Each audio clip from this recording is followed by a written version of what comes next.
Bapak, Ibu, Saudara-saudari, anak-anak Jemaat Yudea Padang Lui yang terkasih, dan saudara-saudara semua yang mengikuti ibadah online ini, kita akan merenungkan firman Tuhan dari 1 Raja-Raja pasal 17 ayat 1 sampai 16. Namun sebelum kita mendengarkan firman Tuhan, mari kita berdoa. Ya Tuhan, Engkau Bapa yang baik, yang senantiasa memedulikan kami, mengasihi kami. Engkau mengenal setiap kami. Engkau tahu segala apa yang menjadi kebutuhan kami. Kebutuhan jasmani, kebutuhan rohani, dan Engkau selalu mencukupi segala kebutuhan kami. Engkau Bapa yang setia, yang tidak pernah meninggalkan kami. Ketika kami takut, Engkau memberi kami damai sejahtera-Mu, dan kami aman dalam pemeliharaan dan perlindungan-Mu. Sekarang kami hendak merenungkan firman-Mu, bukti kepedulian pemeliharaan-Mu. Buatlah kami mengerti dan mengimani bahwa Engkau Allah yang kekal. Mujizat pemeliharaan-Mu nyata dulu, sekarang, dan selama-lamanya. Berfirmanlah ya Tuhan, kami menyambutnya. Di dalam nama Yesus Kristus, amin. Saudara-saudara yang dikasihi Tuhan, firman Tuhan dari 1 Raja-Raja pasal 17 ayat 1 sampai 16. Lalu berkatalah Elia orang Tisbe dari Tisbe Gilead kepada Ahab, "Demi Tuhan yang hidup, Allah Israel yang kulayani, sesungguhnya tidak akan ada embun atau hujan pada tahun-tahun ini, kecuali kalau kukatakan." Kemudian datanglah firman Tuhan kepadanya, "Pergilah dari sini, berjalanlah ke timur, dan bersembunyilah di tepi sungai Kerit di sebelah timur sungai Yordan. Engkau dapat minum dari sungai itu, dan burung-burung gagak telah kuperintahkan untuk memberi makan engkau di sana." Lalu ia pergi dan melakukan seperti firman Tuhan.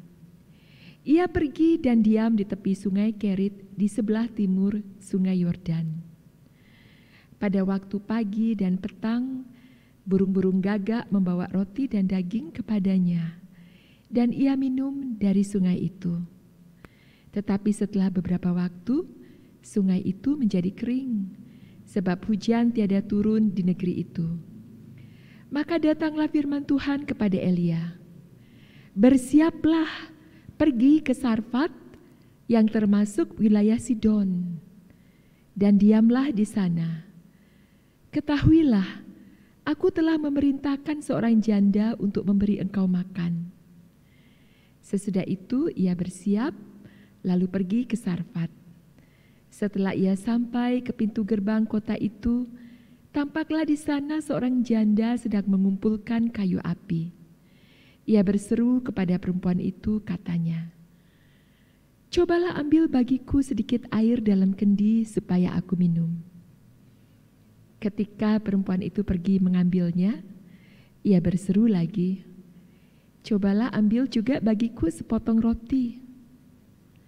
Perempuan itu menjawab, "Demi Tuhan Allahmu yang hidup, sesungguhnya tidak ada roti padaku sedikit pun, kecuali segenggam tepung dalam tempayan dan sedikit minyak dalam buli-buli.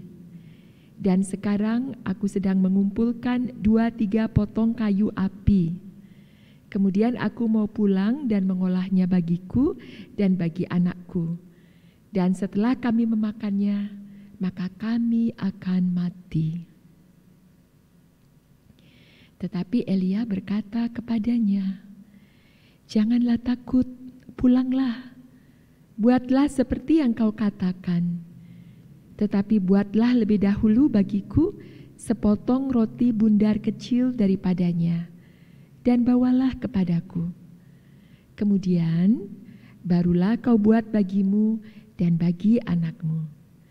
Sebab beginilah firman Tuhan Allah Israel, tepung dalam tempayan itu tidak akan habis, dan minyak dalam buli-buli itu pun tidak akan berkurang, sampai pada waktu Tuhan memberi hujan ke atas muka bumi.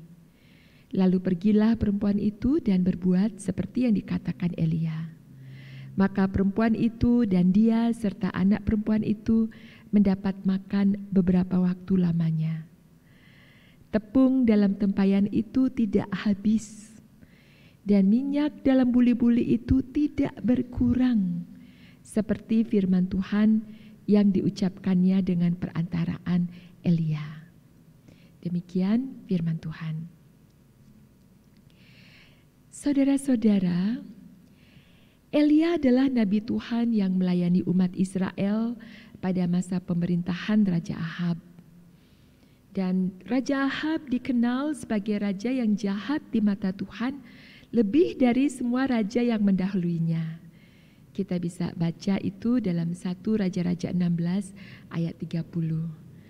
Dan untuk menyenangkan hati Isabel, istrinya yang adalah penyembah Baal, Ahab membangun kuil dan mezbah untuk Baal. Ya, dengan demikian membawa seluruh bangsa Israel ke dalam dosa penyembahan berhala. Baal diyakini penyembahnya sebagai dewa yang mendatangkan hujan dan memberi panen yang berlimpah.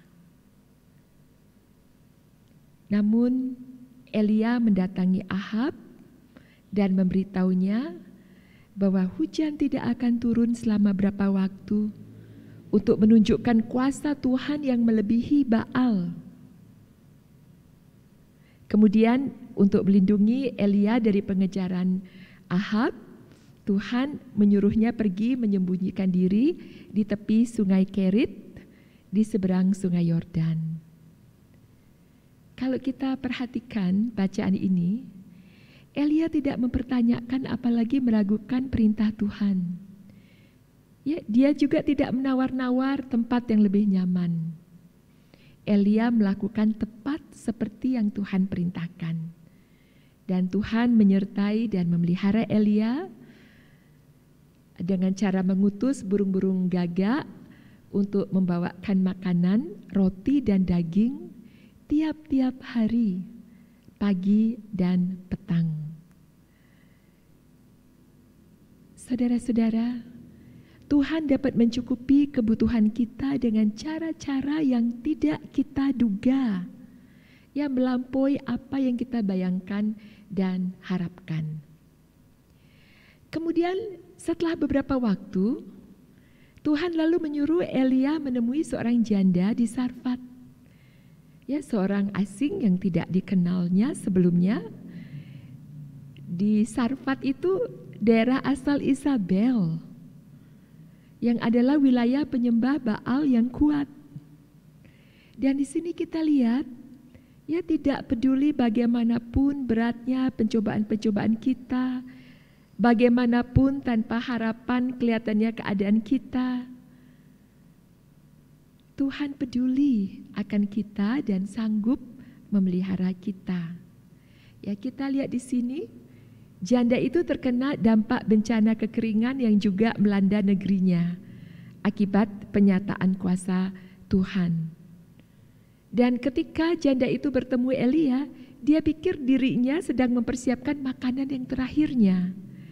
Ketika dimintai roti oleh Elia, ia menjawab, "Demi Tuhan Allahmu yang hidup, sesungguhnya tidak ada roti padaku sedikit pun, kecuali segenggam tepung dalam tempayan dan sedikit minyak dalam buli-buli. Dan sekarang aku sedang mengumpulkan 2-3 potong kayu api, kemudian aku mau pulang, mengolahnya bagiku dan bagi anakku, dan setelah kami memakannya, maka kami akan mati." Demikianlah ia sudah tanpa harapan. Tapi kita bisa belajar dari janda di Sarfat ini. Meskipun ia bukan orang Yahudi, namun ia pasti telah mendengar tentang Tuhannya orang Yahudi yang telah mengalahkan nabi-nabi Baal dan sekarang menyatakan kuasanya dengan menyebabkan kekeringan. Ia beriman bahwa Tuhannya bangsa Israel itu hidup dan berkuasa melalui pernyataannya. Dan ketika Elia menyuruhnya pulang, ia buat roti terlebih dahulu bagi Elia, baru untuk dia dan anak perempuannya. Maka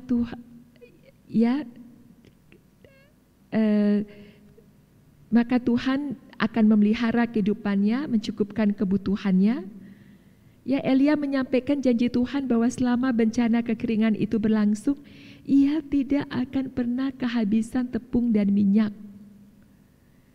Dan janda itu beriman kepada Tuhan bangsa Israel, Tuhan yang dilayani oleh Elia. Ia beriman kepada janji Tuhan yang disampaikan Elia dan bertindak sesuai yang difirmankan meskipun ia dalam keterbatasan. Jemaat yang terkasih, tentu kita pernah mendengar perkataan, ya, jangan melayani Tuhan kalau dirimu belum kaya, atau jangan memberi kalau dirimu sendiri belum berkecukupan. Jadi harus tunggu kaya dulu, baru bisa melayani, atau punya berlebih dahulu, baru kita bisa memberi. Apa benar demikian? Ayat ini dengan jelas menerangkan bahwa janda di Sarfat itu sedang berada dalam keadaan yang benar-benar terbatas. Ya, keterbatasan seringkali jadi alasan bagi kita untuk memikirkan kepentingan diri kita saja. Keterbatasan membuat kita hanya memikirkan, ya, bagaimana mencukupi kehidupan keluarga kita atau kerabat kita sendiri saja. Kita seringkali takut memberi karena takut kehabisan, tidak cukup buat diri kita sendiri. Meskipun begitu, janda di Sarfat memilih untuk taat kepada Tuhan, ya, yang disampaikan lewat perantaran Elia dengan keterbatasan yang ia alami. Dan ia rela memberi meskipun sedang ada dalam keterbatasan. Ya, kesadaran bahwa hidup ini sepenuhnya di tangan Tuhan. Begitu pula banyak atau sedikit yang kita miliki. Saudara-saudara, belajar dari janda di Sarfat, ia tetap taat meski dalam keterbatasan. Ya, dari janda di Sarfat ini kita dapat belajar untuk taat pada Tuhan dalam keseharian kita. Kita tidak perlu menunggu supaya keadaan kita berlebih dahulu untuk bisa memberi. Bahkan ia memilih untuk taat dan menyisihkan apa yang dimilikinya untuk menolong sesama. Dan sesuai dengan janji Tuhan, ia mengalami kecukupan. Bahkan mengalami banyak hal yang tak mampu dijangkau oleh akal. Sehingga nyata bahwa Tuhan memelihara. Seperti pujian burung pipit yang dikasihi Tuhan, terlebih diriku dikasihi Tuhan. Pertanyaannya bagi kita sekarang ini, sudahkah saya memiliki kerelaan hati untuk taat di dalam segala keterbatasan yang saat ini saya alami? Mari kita undang Roh Kudus agar firman-Nya betul-betul dimeteraikan dalam hati kita dan janji-Nya menenteramkan kita, dan kita beriman akan janji-Nya sehingga kita siap untuk tetap taat dan berbagi dalam keterbatasan kita. Mempersembahkan yang terbaik yang ada pada diri kita saat ini untuk hormat dan kemuliaan nama Tuhan. Saat teduh bagi kita.